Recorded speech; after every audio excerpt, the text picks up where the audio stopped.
Iya Pak Edi, Bagi eh, dalam seputar ini kami mengenal yang namanya sesosok Oneng.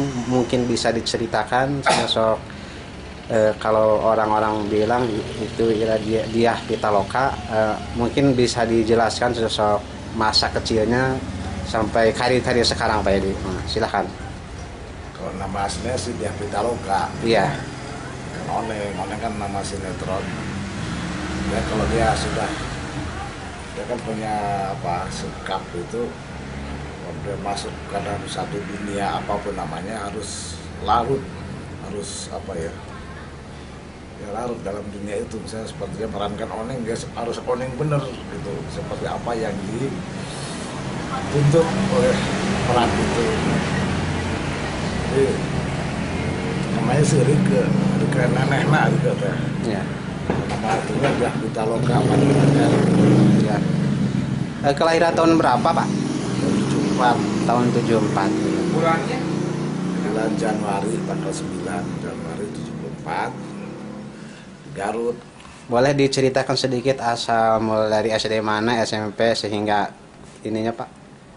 Dia dari SD Yosudarso. Dia dari kelas 1 sampai kelas 6 tuh rankingnya 2,5, 1,5, terus 1 semua sampai kelas 6 tuh. ranking 1 ya. 1 terus waktu kelas 1 sih 2,5 rankingnya, terus kelas 1 terus 1 ranking 1 naik lagi, terus satuan apa lagi kelas 2 1,5 naik lagi 1 terus sampai kelas 6 tuh. Itu Waktu SMP SMP-nya apa di mana? SMP 2 SMP langsung 2. aja lah. Pokoknya SMP 2 dan SMA termasuk salah satu siswa unggulan gitu lah. Iya, iya. Malah kata gurunya ini budak segala bisa gitu. Waktu SMP 2 Bidang studi kelanjutannya universitas mana Pak? Universitas Indonesia di UI. Oh, iya. Dia sudah S2 lah, sudah magister humaniora. jurusan yang diambilnya Dia sastra Belanda. sastra Belanda. S1-nya ya. Jadi kalau di UI itu kan bisa, kalau sastra Belanda pasti bisa Inggris gitu. Kalau sastra Inggris nggak bisa bahasa asing lain gitu. Ini S2-nya itu dia filsafat politik. filsafat politik juga ya? Filsafat politik. Udah gitu. Ini mungkin orang sudah tidak asing lagi buat Teh Diah gitu. Kalau di dunia entertainment sekarang ini apa yang jadi harapan Bapak selaku orang tuanya ketika ada niatan dari seorang figur anak Bapak ingin mencalonkan sebagai gubernur Pak? Ya, jadi kalau saya itu kepada anak-anak saya semuanya lah ya, saya memberikan kebebasan, sebebas-bebasnya, pilihannya apa, mau jadi apa, sampai masalah pacar, kawin juga terserah gitu, dan itu. Nah, dia pesan orang tua ya ketika dia dari mulai universitas nggak bisa dilihatin terus kan, jadi kan, pesannya ya buatlah apa yang kamu suka, buatlah apa saja lah yang kamu suka, asalnya ya, asal gitu. Dimulai dengan basmalah, diakhiri dengan hamdalah, dan jangan sekali-kali tinggal sholat gitu. Itu aja pesan kalau sederhana. Iya, iya Pak. Dan juga Pak, mungkin namanya juga seorang anak sering curhat gitu juga. Di dalam rangka pencalonan sebagai gubernur mungkin ada cita-cita yang ingin anak Bapak disumbangkan ke Jawa Barat ini. Kira-kira seperti apa Pak? Enggak, kalau dia sih begini, ya sombong-sombongnya ya, Ya. sombong-sombongan tapi kalau untuk kehidupan dia sehari-hari dari penghasilan sinetron, Iya. terus sudah cukup lah. Kenapa dia mau mengangkat DPR? Kan sekarang mau jadi gubernur. Saya tanya kenapa sih, apa masih kurang itu apa?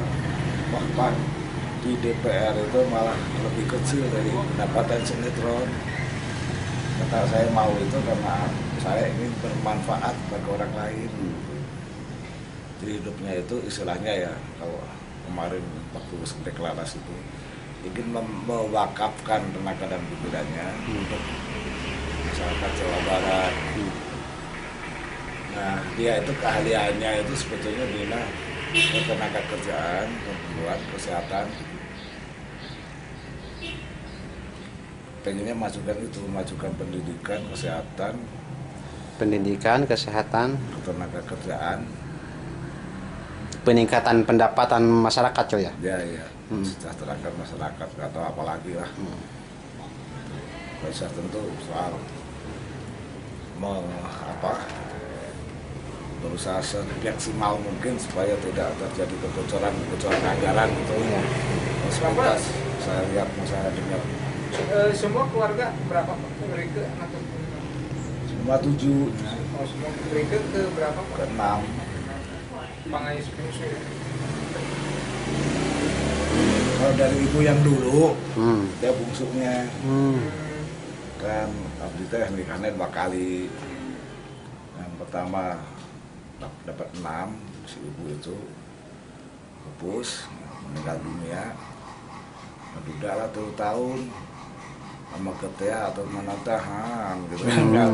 Ya nikah aja ayana menang hiji. Rike itu berarti Rike anak tunggal berarti ya? Enggak, anak tunggal yang itu yang kecil. Dia anak bungsu dari ibu yang dulu. Oh ya 7 ya. Ini Pak Yaya menyangkut masalah kepemimpinan. Bapak sudah, kalau istilah sudah banyak makan asam ya, mungkin di sini ada beberapa kriteria ya Pak ya, kriteria pimpinan yang pas, terutama sebagai pimpinan gubernur atau bupati. Kira-kira kriterianya harus seperti apa dan figurnya harus seperti apa Pak? Abdi mah jelas figurnya masih kari ke Iya. budak teh ya. Iya. Ya pastilah orang tua. Tapi ya gitu, kalau saya mah kepemimpinan Sunda lah. Iya. Itu kalau menurut saya kepemimpinan Sunda itu bisa ditarik ke tingkat nasional. Seperti apa Pak kepemimpinan istilah Sunda? adek goreng gubasa. Kalau zaman dulu feodal tuh dari bawah ke atas adek goreng gubasa. Kalau sekarang dibalik demokrasi, di atas ke bawah adek goreng gubasa. Jadi kalau masa bupati ke masyarakat, yang bahasa nu hade lah. Iya. Rekor kumaha goreng ngarekan itu sing hade goreng bahasa biji tah. Terus Pak ini Terus hade wis apa Sunda yang sangat sida asu ya kan. Iya. Terus pamimpin teh kudu bisa ngigelan rakyatna. Lah sejen tepak lain igel gitu. Iya. Itu sederhana. Kepemimpinan Sunda bisa dikembangkan. Apalagi kalau kita sudah contoh Rasul itu kan, Rasulullah SAW. Ya kayak itulah pimpinan, ada contohnya kok, nggak sulit-sulit. Terus Pak, harapan apa yang Bapak harapkan kepada masyarakat Garut ketika anak Bapak mencalonkan? Yang diharapkan sama Bapak gitu.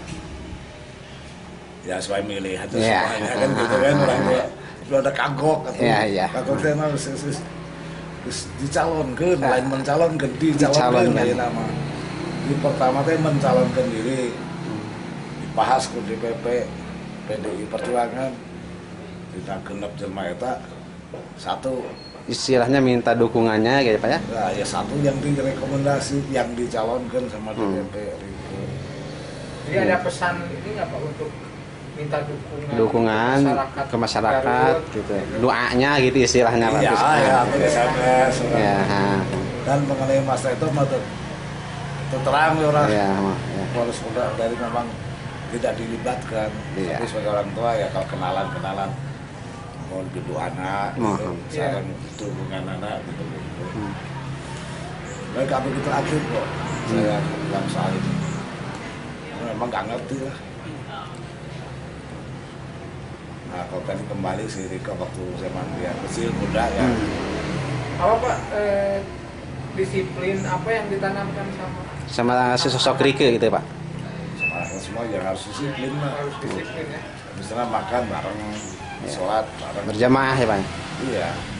Bapaknya imamnya. Gitu. Dari kecil dah. Iya, ini Pak ada Tidak nakal. ini ada yang berkesan nih Pak sedikit Pak ya. Kalau ketika anak Bapak melakukan kesalahan, apa yang Bapak terapkan ke anak itu? Waktu dulu gitu Pak. Bisa. Kepedoman saya tak modern deh ya. Iya. Modern ya. Pada kalau saya lah. Jadi anak saya itu lebih baik berbuat meskipun salah.